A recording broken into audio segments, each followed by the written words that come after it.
네, 안녕하십니까. 오늘 이 시간부터 산업보건지도사, 산업위생공학을 강의를 하게 된 정명재입니다. 네, 반갑습니다.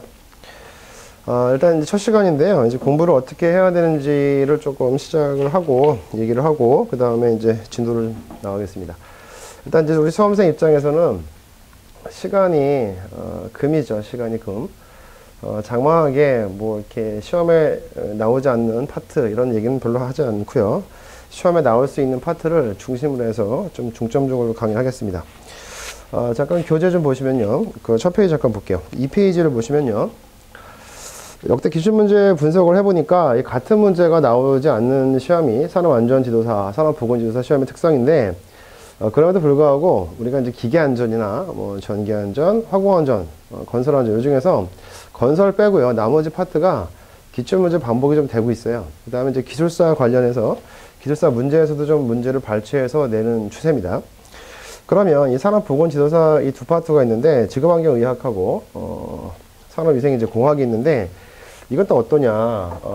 제가 보니까 그 지구환경의학은 그 기출문제 반복이 좀 돼요. 좀 되는데 산업위생은 낼 문제도 많고요. 토픽이 많기 때문에 똑같은 문제를 낸 경우도 있어요. 있는데 좀 적더라. 이 생각을 좀 하고요. 그래서 같은 문제가 나오지 않기 때문에 똑같은 문제를 예상하고 공부를 하지 말고 관련된 시험 문제, 그러니까 뭐 산업위생 이제 관리 기술사라고 또 있거든요. 여기에서 문제가 상당히 많이 나와 있어요. 나와 있기 때문에 그쪽에서 우리 시험과 좀 색깔이 비슷한 이런 문제들을 좀 중심으로 해서 공략을 하겠다 이렇게 보시면 되고요. 그 다음에 이제 처음 시험 보시는 분이 계세요. 1차는 합격을 어떻게 했는데 이제 2차 시험 어떻게 준비하느냐. 2차 시험 잠깐 보죠. 그 많은 그 자격증 시험에서 2차 시험이 한 과목인 시험이 이제 이게 유일합니다. 예, 한 과목. 그래서 한 과목이니까 100분 내 끝내요. 딱 100분. 그래서 시험이 9시에 입시를 해가지고 9시 반에 시험이 시작돼가지고요. 딱 100분 딱 끝나면 타종하면 이제 끝나는 겁니다. 2차 시험은 이제 한 과목인데 문제 배점 100점입니다. 그러면 1번서부터 해가지고 2, 3, 4, 5번까지가 단문형입니다. 단문. 그러니까 단순하게 단문이기 때문에 각 문제당 이제 5점. 5점이니까 시간도 5분이거든요. 그래서 5분 내에 기술하면 됩니다. 그래서 길게 기술하면 안 되고요. 이 단문 가지고 막 장황하게 써가지고 5점 만점 맞겠다. 이렇게 하시면 안 되는 게 시간 싸움입니다. 시간 싸움. 2차 시험이요. 그래서 여기에서 이제 25점 몇 점이 되고요.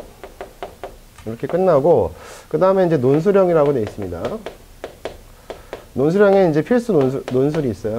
필수 논술. 요것이 이제 6번, 7번 문제 배점이 됩니다. 6번, 7번은 다 푸셔야 됩니다. 물론 뭐 자기가 모르면 못 풀겠지만, 6번, 7번은 건너뛸 수가 없어요. 그래서 6번 25점, 7번 문제가 25점입니다. 여기서 가장 이제 비중을 많이 차지하죠. 전체 합이 50점이고, 그 다음에 이제 선택형. 선택 논술이 있습니다. 보시면 이제 8번과 9번 문제를 주는데 둘 중에서 하나만 선택해가지고 푸시면 됩니다. 하나만. 또 바보같이 이걸 다 푸시는 분은 안 계시겠죠. 선택이라고 써 있으니까 둘 중에 선택해가지고 하나를 푸시면 됩니다. 그래서 25점입니다. 그래서 우리 2차 시험이 이제 100분 내 끝나는데, 이제 논술이라고 했잖아요. 근데 논술이 우리가 그 기술고시도 마찬가지입니다. 행정고시하고 기술고시가 있는데, 기술고시 문제를 봐도요, 기술고시도 논술이 아니에요. 그냥 법조문 그대로 옮겨 적는 거나, 고시, 예규, 이런 것들, 어떤 뭐 규정, 이런 것들을 그대로 옮겨서 적는 시험이 우리 시험이다. 그래서 뭐, 논술이라고 해서 장황하게 본인의 의견 쓰는 것이 아니고, 가장 이제 그 법규, 고시, 이런 데 맞게 기술하시면 됩니다. 시험장 가서 가장 먼저 쳐다봐야 될 게 이 문제죠. 6번, 7번에 어떤 문제가 나왔을까? 이게 가장 초미의 관심사고요. 딱 시험지를 맞닥뜨렸을 때 이 두 문제가 내가 아는 문제가 나왔다. 한번 내가 써본 문제가 나왔다. 그러면 대박이죠. 그 다음에 이 문제를 잘 요리하시고 그 다음에 이쪽으로 가셔야 되죠. 이거 마지막으로 푸셔야 됩니다. 이거 뭐 내가 아는 거 나왔다고 열심히 풀다가 이쪽을 간과하다 보면 나중에 시간이 모자르는 그런 경험을 하게 됩니다. 그래서 시험장 가서 또 시험지에 답안지 쓸 때 가장 먼저 6번, 7번을 먼저 쓰셔라. 쓰신 다음에 시간 남을 때 예 따라가시면 됩니다. 아시겠죠? 그 다음에 뭐 차차 그런 얘기 할 건데 일단은 요 정도 설명하고요. 그 다음에 이제 내용을 좀 보겠습니다. 그 밑에 한번 보죠. 이 페이지에 일단 우리 시험이 대다수가 법령 문제가 나옵니다. 법령. 2차 시험이요. 법령 문제다. 그럼 산업위생공학이라는 것이 법령이 따로 있냐? 그렇지 않습니다. 보시면 산업안전보건법이 일단 기본이 되고요. 그 다음에 산업안전보건 기준하는 규칙, 안전보건 규칙이라고 하죠. 약칭해서. 여기서 또 가장 중요한 또 부분을 차지하고요. 그 다음에 그 세 번째입니다. 화학물질의 분류, 표시 및 물질안전보건 자료에 관한 기준이다. 여기서도 출제를 잘 합니다. 네 번째가 화학물질 및 물리적 인자의 노출 기준. 여기서도 출제가 됩니다. 다섯 번째, 자그마한 측정 및 정도관리 등의 고시. 그 다음에 코샤 가이드라고 다 아시겠지만 코샤 가이드에서 또 출제가 된다. 그 다음에 각종 관련 본어부 고시다. 결론적으로 공부할 수 있는 어떤 법령이나 고시는 딱 나와 있어요. 그래서 그거를 중심으로 해서 산업위생공학과 관련된 기출 문제에서 나왔었던 그런 부분들을 공부할 거다. 이렇게 보시면 되고요. 그 다음에 이제 실무인데, 내가 법령을 봤는데, 나는 무슨 실험도 한 번도 해본 적이 없어. 자그마한 측정도 해본 적도 없고. 그런 분들은 어떻게 하시냐? 다행히도요. 유튜브에 보시면 안전보건공단에서 자세하게 그런 어떤 화면이나 설명을 자세히 나와 있는 그런 유튜브 영상이 있습니다. 보시면 유튜브 시청을 권장한다 이렇게 써있죠. 이게 중요합니다. 그래서 아예 생초보도요. 초보도 이런 영상을 반복적으로 한 두세 번 보시면은 이렇게 하는 거구나. 이런 식으로 해서 알 수가 있다. 그래서 안전보건공단 그 유튜브 쳐셔가지고 안전보건공단 해가지고 뭐 예를 들어서 뭐 자가방열 측정 이렇게 치시면요. 영상들이 많습니다. 그래서 그 영상을 좀 보시면요. 한 10분밖에 안 돼요. 10분. 저도 어저께 봤었는데 한 10분 보시면 재밌다. 재밌다. 그 다음에 이제 기술사 문제를 참조하셔야 되는데요. 기술사 문제를 보시면요. 1교시에 주로 소음 문제가 나오거든요. 물론 다른 시험 문제가 배점이 많기 때문에 문항수가 많은데 주로 1교시에는 소음 관련 나오고요. 2교시가 국소배기 설비 및 환기 설비, 3교시가 자가방열 측정 이렇게 나와요. 또 4교시가 법령인데 기술사에 있는 문제를 우리가 중심으로 해가지고 공부할 건데 아까도 얘기했지만 6번, 7번이 중요하거든요. 근데 6번, 7번 문제가 예를 들어서 뭐 소음이 나왔다. 근데 내가 평소에 소음보다는 뭐 자가방열 측정 쪽에 내가 관심이 있었어. 아니면 내가 뭐 환기, 배기, 국소배기 관심이 있었어. 그래서 요 공부를 많이 했는데 뭐 환기도 되죠. 그 다음 법령. 6번, 7번에 배점을 할 수 있는 게 얘네들이거든요. 그러면 어느 해에는 소음 측정이 나왔고 어느 해에는 자가방열 측정과 국소배기가 나왔고 이럴 수가 있어요. 그런데 그걸 딱 예단해가지고 이번에 뭐가 나올 거다 몰라요. 그래서 소음 측정, 국소배기 환기, 그 다음 법령 여기에서 큰 문제가 25점짜리가 2개가 걸릴 거예요. 그 뒤에서 마찬가지로 8번, 9번도 걸려요. 그러면 요 네 파트를 중심으로 해서 여기서 나올 수 있는 바운더리를 딱 정하시고 그 다음에 출제 유력한 애들은 아주 심도 있게 공부하셔가지고 암기까지 될 수 있게 이렇게 공부를 해야 된다.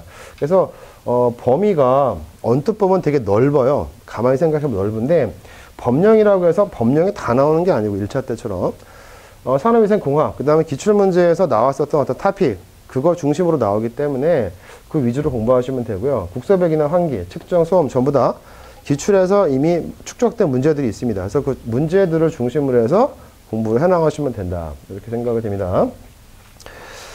그 다음에 이제 참고 서적을 말씀을 드리면요. 우리가 사실 교과서가 없는 시험들이거든요. 그렇죠. 건설안전, 기계안전, 화공안전, 전기안전 전부 다 보통 교과서가 없어요. 우리 지도사가. 그런데 그럼 특이하게도 산업보건지도사에는요. 바이블 같은 교과서가 있습니다. 그리고 교과서에서 그대로 지문을 따서 낸 적이 있어요. 교과서에 있는 지문을 그대로 따서 내요. 그대로. 이런 시험인데 방통대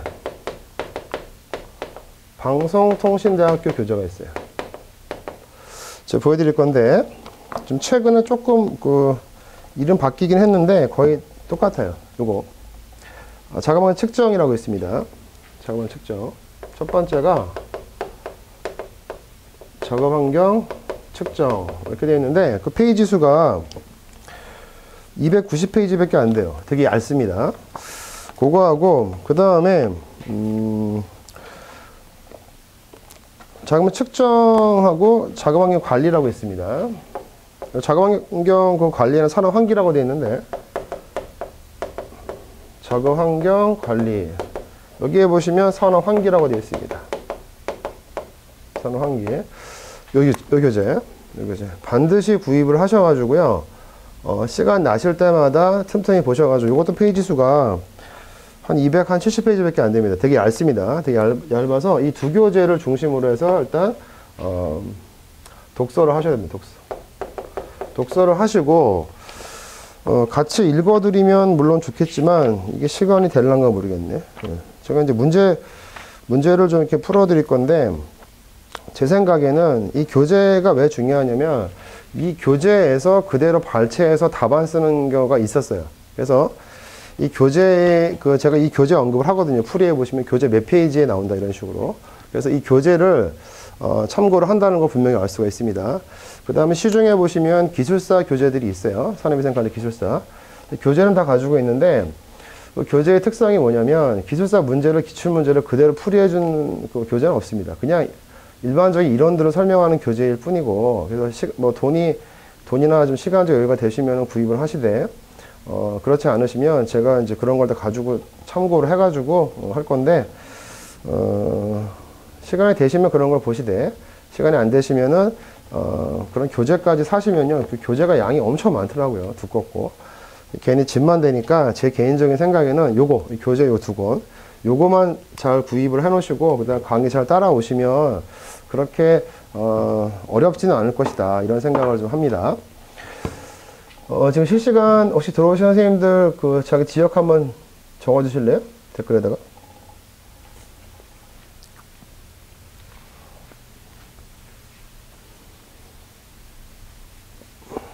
뭐 질문 있으면 질문 한번 해보시고. 사실 뭐 공부 시작도 안 했는데 질문을 할 거 많지 않죠. 지역 한번 적어주세요. 지역.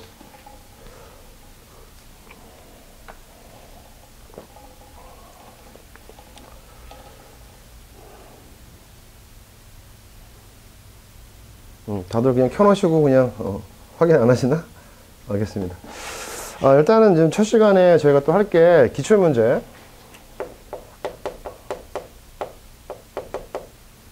기출문제를 저와 같이 분석을 한번 해보겠습니다. 그 다음 이제 진도를 나갈 건데요. 제 강의 특성은 초반에 좀 중요한 것들이 있으면 거기에 되게 좀, 시간을 많이 할애합니다. 그 다음에 반복되는 문제들이 뒤에 나오면은 건너뛸 거니까 처음에 이제 공부하실 때 처음이 중요합니다. 초반이. 3페이지 보시면요. 2013년도부터 이제 문제가 있습니다. 2013년도. 그러면 옛날 기출문제는 뭐 중요하지 않느냐? 그렇지 않습니다. 기출문제가 돌고 돌기 때문에 예전 기출문제라고 해서 무시할 건 하나도 없습니다. 다 같은 내용이니까 보겠습니다. 3페이지 보니까 다음 단답형 5문제를 쓰시오 이렇게 되어 있죠. 각 5점이라 해서 1번, 2번, 3번, 4번, 5번까지가 배치가 되어 있습니다. 같이 한번 읽어보겠습니다. 1번, 다음은 미국 산업위생 전문가 협회 ACGIH죠. 1차 공부하신 분들은 뭐 많이 들어봤던 용어들이니까 ACGIH에서 규정하고 있는 입자상 물질. 이제 1번 문제는 이제 토픽이 입자상 물질입니다.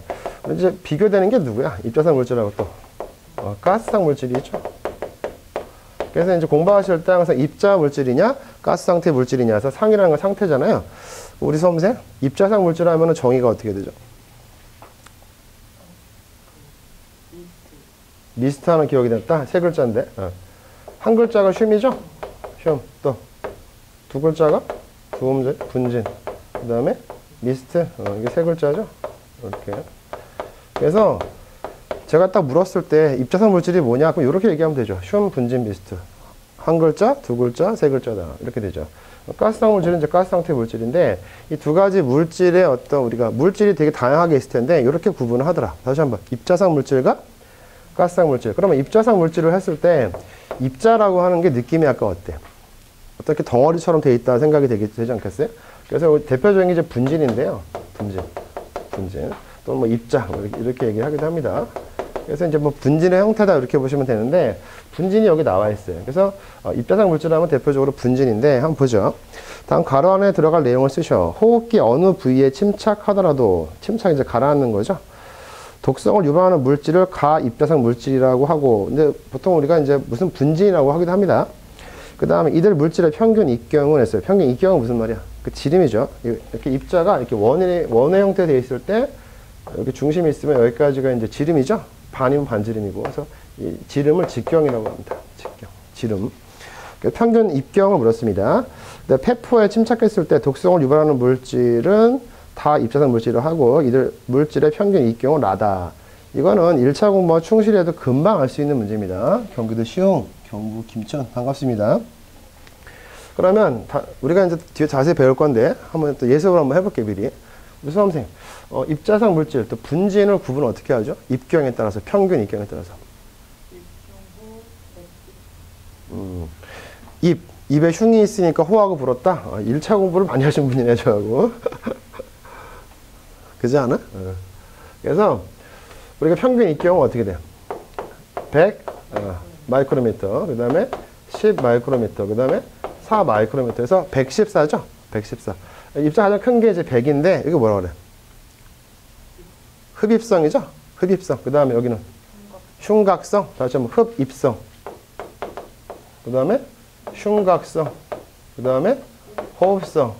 평균 입경 가지고 할 때 뭐야? 입에 흉터가 있으니까 엄마 아빠가 호하고 부러졌어? 114. 입에 흉터가, 입에 약간 흉이 났어. 그래서 호하고 부러졌어? 114. 이렇게만 암기하시면 가에 들어갈 게 뭐야? 흡입성 이렇게 쓰시면 되겠죠? 평균 입경은 뭐다? 100 마이크로미터다. 뭐 이렇게 쓰시면 될 건데. 즉 1차 공부를 충실히 해도 금방 할 수 있는 문제도 나오는구나. 아주 기분 좋죠? 그 다음에 2번 보겠습니다. 발암성 물질, 생식 세포 변이원성 물질, 생식 독성 물질에 대해서 간단히 쓰셔. 밑으로 한번 쳐볼게요. 이건 어디에 나올까요? 이 표현이. 발암성이냐, 생식 세포 변이원성이냐, 생식 독성이냐. 이 문제가 25점으로도 자주 나왔습니다. 뒤에 보시면 아시겠지만. 그래서 5점짜리 문제가 25점으로 변화하는 것도 볼 수 있을 겁니다. 3번 해보죠. 한번 읽어볼까요? 소음 발생 작업장에 근무하고 있는 작업자의 소음 노출 기준은 기업부의 노출 기준과 미국 산업안전보건청 OSHA의 소음 기준을 각각 비교하여 평가하고자 한다. 네. 이를 위해 누적 소음 노출량 측정기를 사용하여 소음을 측정하고자 하는 경우 측정기의 설정 조건을 어떻게 해야 하는지 아래 표에 가에서 가에 해당하는 내용을 쓰시오. 우리가 1차 공부할 때 이제 고노부 거는 외웠었죠? 크리테리아가 얼마야? 90이다. 90데시벨. 익스체인지 레이트는요? 5데시벨. 스레스홀드는요? 85데시벨. 그러면 오샤 거는 내가 공부를 해본 적이 있나 없나 좀 헷갈리죠? 이런 식으로 소음에 대해서 다른 나라하고 비교하는 문제 나왔어요. 뒤에서도 보겠습니다. 그래서 소음이 나왔다. 그러면 1번 문제는 뭘 묻고 있어요? 입자성 물질. 2번 문제는 뭐야? 발암성, 생식세포 변형성, 생식독성. 3번은 소음의 어떤 기준을 묻고 있는 문제입니다. 4번만 볼까요? 다음은 작업환경 측정 및 정도 관리 등에 하는 고시에서 검량성 작성을 위한 표준 용액 조제와 탈착, 효율, 실험을 위한 시료 조제 방법이다. 가로 안에 들어갈 내용을 쓰시오. 그럼 이것도 역시 법령 문제인데요. 잠깐만 측정 파트에서 나오는 겁니다. 측정을 할 때 시료 채취해가지고 이제 검량을 할 건데요. 박스 하나 보겠습니다. 표준 용액의 농도 범위는 채취된 시료의 예상 농도 몇 배 수준에서 결정하는 것이 좋으며 표준 용액은 최소한 몇 개 수준 이상을 만드는 것이 좋고 탈착 효율은 최소한 몇 프로 이상이 되어야 된다. 이것도요, 뒤에서 이제 우리가 그 법령 공부를 할 겁니다. 법령. 그러면 하나 물어보죠. 탈착 효율을 줄여서 뭐라고 할까? 탈착 효율. 탈착률이라고 되겠죠? 탈착률.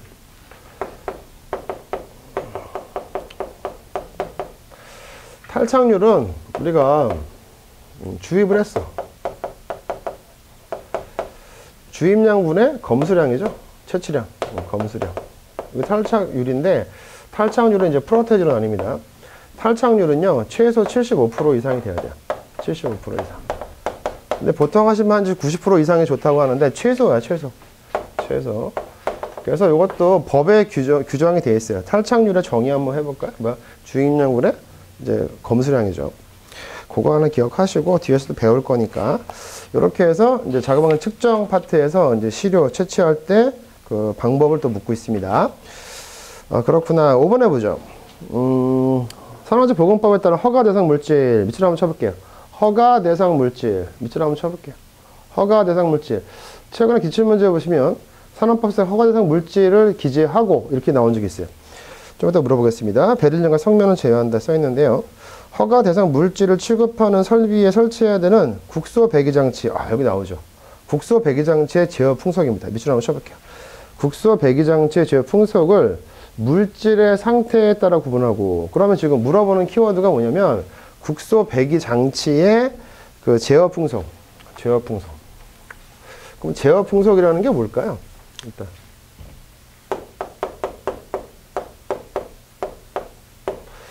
국소 배기장치.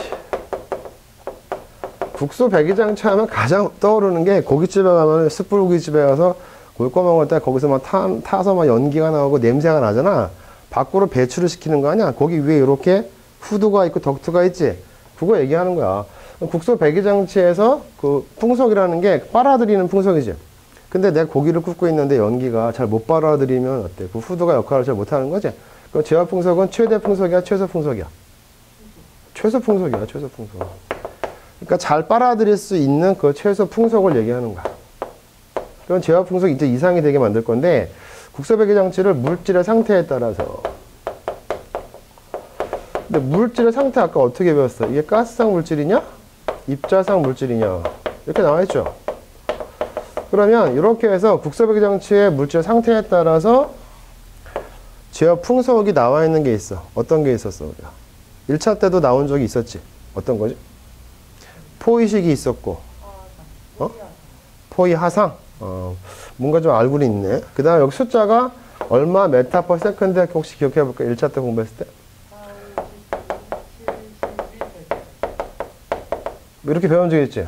0.4, 0.5, 0.5, 1.0. 4, 5, 10cio.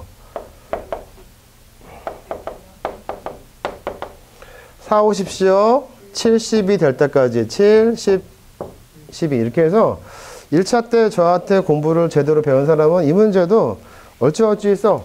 그러니까 무슨 얘기냐? 1차 공부의 연속이더라. 1차 때 이것도 공부하는 건데 이게 그대로 쓰는 게 나온다 이거죠. 근데 이 문제가 한 번 나왔냐? 아닙니다. 엄청 많이 나왔어요. 엄청. 기술사 시험 문제에서 엄청 많이 나왔어요. 근데 이 숫자 때문에 고민을 하시는데 어차피 제가 암기법 다 따드리니까 수업 따라오시면 뭐 금방 할 수 있다. 뭐 이런 거 나온다 이거죠.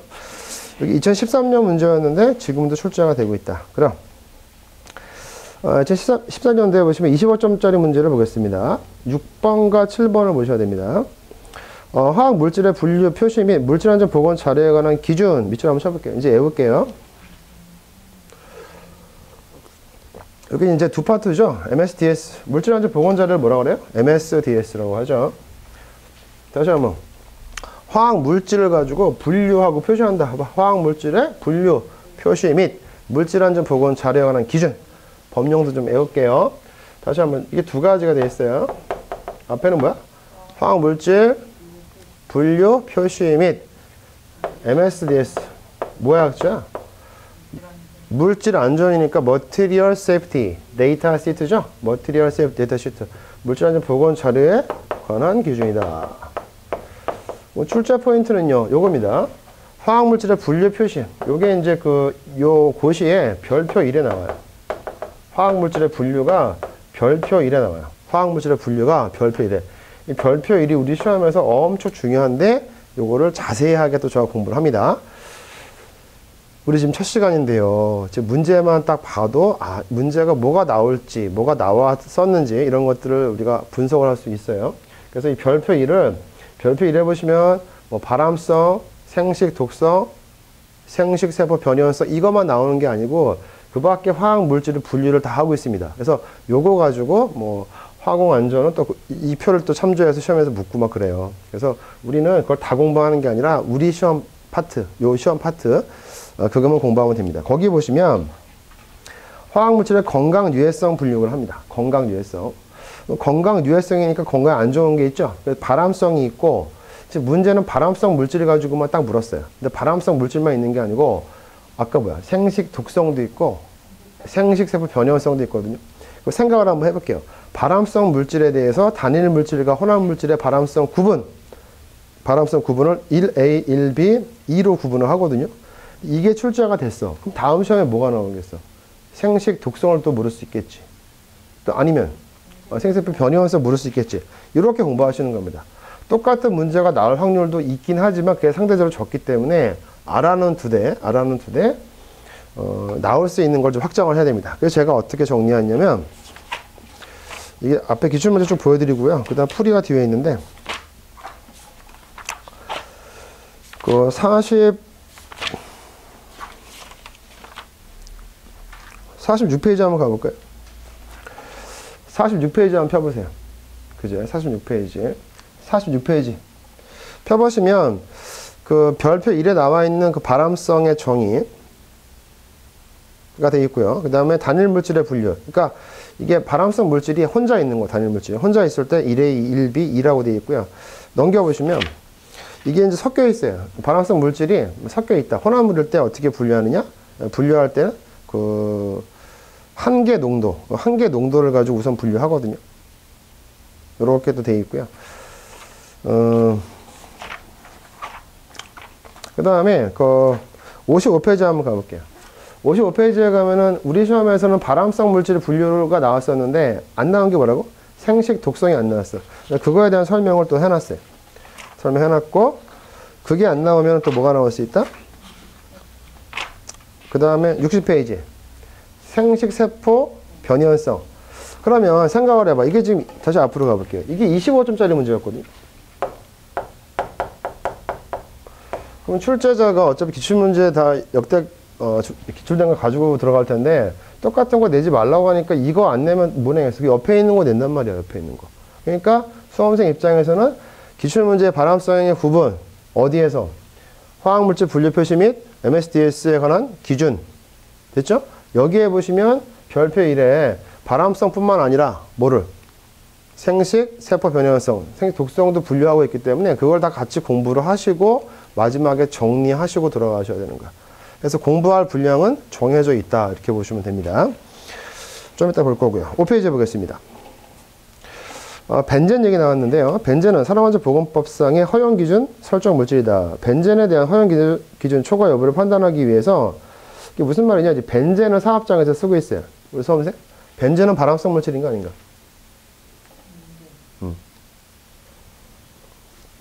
발암성 물질 맞습니다. 그 중에서 아까 그 1A, 1B, 2 중에서 1A입니다. 써볼게요. 벤젠은요, 발암성 1A입니다. 인간에게 발암성이 충분히 증거가 있다고 확인된 물질입니다. 그러면 이런 것들을 사용하는 그 사업장이 있을 거 아니야? 그랬을 때 그 벤젠에 대한 허용 기준이 있을 텐데 그 기준 초과 여부를 판단하기 위해서 뭐 한다? 자그마한 측정을 한다. 측정. 밑으로 한번 쳐볼게요. 측정. 그래서 25점짜리 문제가 지금 법령, 그러니까 25점 2개 나왔잖아요. 지금 6번 문제는 뭘 가지고 있는 거야? 이건 법령 문제야, 법령 고시. 그 다음에 그 문제. 7번 문제는 느낌이 어때? 이게 25점인데 지금 벤젠 얘기 나왔잖아요. 그래서 선생님 이거를 보실 때 이건 이론이야, 법령이야? 지금 뭐라고 묻고 있냐면 저거 측정을 묻고 있지. 측정인데 시료 채취기기의 종류는 뭐고 시료 채취 시 시료 채취형 펌프의 유량 범위는 얼마나 돼야 되냐? 탈착 용매는 뭘로 쓰냐? 응? 분석기기의 종류 및 작업환경 표준 상태의 온도와 압력은 뭐냐? 흡착제의 시료 채취 능력에 영향을 주는 인자 세 가지를 설명해봐라. 이거죠. 본인 생각에 이 문제는 이론이야, 법령이야? 이거 100% 법령입니다, 100%. 이것도 고시에 나와요. 고시에. 벤젠에 대해서 벤젠의 측정, 자기 측정이 고시에 그대로 있어요. 그 고시를 그대로 낸 겁니다. 한번 확인 한번 해보겠습니다.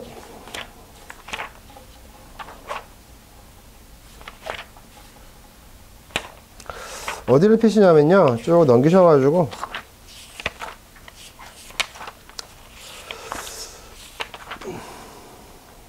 66페이지 한번 가볼까요? 65페이지 한번 가보죠. 65페이지. 65페이지에 보시면은 그 풀이를 제가 해놨죠. 어? 이 풀이는 제가 한 게 아니고 제가 그 법령에 나와 있는 거에서 우리 필요한 거를 그대로 가지고 온 거야. 그대로 가지고 온 건데 그게 잠깐 다음 페이지 넘겨봐. 66페이지에 가시면요. 안전보건공단 유튜브가 있어요. 거기 밑줄 쳐볼게요. 자그마한 측정 시료 분석이라고 검색하시면요. 자그마한 측정 시료 분석 검색을 하세요. 오늘 당장 하십시오. 10분이면 됩니다. 10분. 다시 한번 읽어봐. 자, 그러면 측정, 시료 분석 유튜브에서 검색을 하시면 안전보건공단에서 벤젠에 시료 채취하는 거에 대해서 자세히 나와요. 근데 그때 거기서 그 쭉 화면 보여주고 읽어주는 그 내레이션이 있는데 그게 뭘 읽어주냐면 법령에 있는 고시를 그대로 읽어주는 거예요. 그대로. 그래서 그걸 가지고 이제 공부를 하시면 됩니다. 이 설명도 제가 할 거고요. 그래서 다시 앞으로 언뜻 보시면 이게 무슨 이론 문제가 아닌가 했는데 다 거의 법에다 있는 것이다. 그러면 지금 7번까지 문제를 한번 다시 봤습니다. 지금 1번부터 다시 7번까지 한번 검토해보죠. 1번은 어떤 문제야? 이론이긴 하죠. 근데 이게 어디 나오냐? 이 교과서에 나와요. 교과서. 여기 자세히 나와요. 그래서 1번 옆에 써볼게요. 교과서. 1번은 교과서 한 번에도 읽어본 사람은 금방 알 수 있어요. 그 다음 2번은 아까도 봤지만 어디에 나와요? 발암성, 생식세포 변이성성, 생식독성. 어디서 나온다? 화학물질 분류, 표시 및 MSDS 관한 기준. 물질 보건자료 기준. 여기에 나오거든요. 이것도 법령 문제입니다. 옆에 써볼게요. 요거 그대로. 화학물질 분류, 표시 및 물질안전 보건자료에 관한 기준. 거기에 발암성, 생식 독성, 생식 변이원성 자세히 나옵니다. 결론적으로 얘도 역시 법령 문제죠. 3번 같은 경우가 요게 이제 교과서에 나오는 겁니다. 교과서인데 교과서에 조금 미진하게 나와서 요거는 조금 공부를 하고 들어갔어야 되는 문제 같아요. 그래서 이거는 교과서다. 4번 같은 경우도 역시 거기 써있죠. 정의 측정 고시라고 법령. 5번도 역시 법령에 있는 별표를 묻고 있습니다. 별표. 법령이다. 그러면 지금 우리가 1번, 7번까지 봤는데 이 문제 보시면 어때? 교과서 좀 읽어보시고 법령 공부하시면 다 풀 수 있는 문제다. 이렇게 보시면 됩니다. 이제 마지막 8번, 9번 보죠. 8번 보겠습니다. 6페이지 넘기시면 됩니다. 2013년도 기출문제였습니다. 국소 배기장치의 구성을 순서대로 나열하고 각각의 구성에 대한 역할, 그 다음에 종류를 설명하셔. 국소 배기장치의 전반적인 거를 25점으로 배치할 테니까 한번 써봐라. 이런 문제거든요. 이것도 나중에 이제, 교과서 공부하시면서, 그 다음에 또 관련된 이것도 법령이 있어요. 같이 공부하면 됩니다. 9번 해보겠습니다. 한번 읽어볼까요? 작업원은 측정을 위한 시료 채취 근로자 시료 수를 결정할 때 본호도 관련 고시에서 규정하고 있는 방법과 미국 산업안전보건연구원 니오시에서 이렇게 니오시라고 발음하지 말고 나이오시라고 해요. 나이오시. 이게 발음을 잘해야 된다고 이게 나이오시. 그래서 권고하고 있는 방법을 각각 기술하고 두 방법 간의 핵심적인 차이가 무엇인지 설명하시고. 그러니까 시료 채취할 때 우리가 예를 들어서 뭐 근로자 수를 많이 이제 가지고 채취할 수도 있겠지만 그렇다고 해서 또 이게 꼭 객관성을 담보하지는 않죠. 그래서 이 시료 근로자 수를 결정할 때 고노부 고시가 있고 그 다음에 미국 산업안전보건연구원인 나이오시 고시가 있는데 그 차이가 뭐냐? 이것도 조금 어려운 문제에 속하긴 해요. 이런 문제에 속하는데 법에는 딱 나와 있지 않지만 이제 학회지 같은 데 보시면 다 또 나와 있어요. 그래서 8번, 9번이 전체적으로 조금 심도가 있었다. 하지만 우리가 큰 대세 6번, 7번을 푸는 데는 역시 법령을 깔아줬다. 그래서 법령 공부를 잘 해야 되겠구나. 이렇게 좀 보시면 됩니다. 그래서 다음 시간에 좀 이어서 할 건데요. 그래서 일단은 공부를 할 때 무조건 그냥 뭐 들이밀지 마시고 시험 문제, 기출 문제를 좀 분석을 해보고 향후 어떻게 나올 것인가, 또 어느 파트를 좀 공략할 것인가 이런 생각을 좀 하시면서 같이 좀 고민하면서 따라오는 게 어떨까 생각이 되고요. 수업을 이제 진행을 할 때 제가 좀 확인하는 것들이 있을 거예요. 확인하는 것들. 뭐 과제도 조금 내드릴 거고 뭐는 좀 읽어와라, 또 어디를 좀 봐라 이런 식인데 그게 이렇게 부담되는 양은 아닙니다. 아까도 유튜브 보는데 10분이면 되거든요. 내가 한 2번 보고 싶다. 그럼 20분 소요하면 됩니다. 그러면 본인이 내가 실험실에서 실험을 안 해보더라도 실험한 듯한 그런 착각을 할 정도로 자세하게 재밌게 설명하니까 유튜브 영상 그 많은 뉴스도 보실 텐데 그 중에서 공부하실 때 그 영상 보는 게 그렇게 아깝지 않을 거 아니야. 그래서 그런 거 좀 보시고 그런 과제 좀 내드릴 겁니다. 잠깐 쉬었다가 또 진행하겠습니다. 네.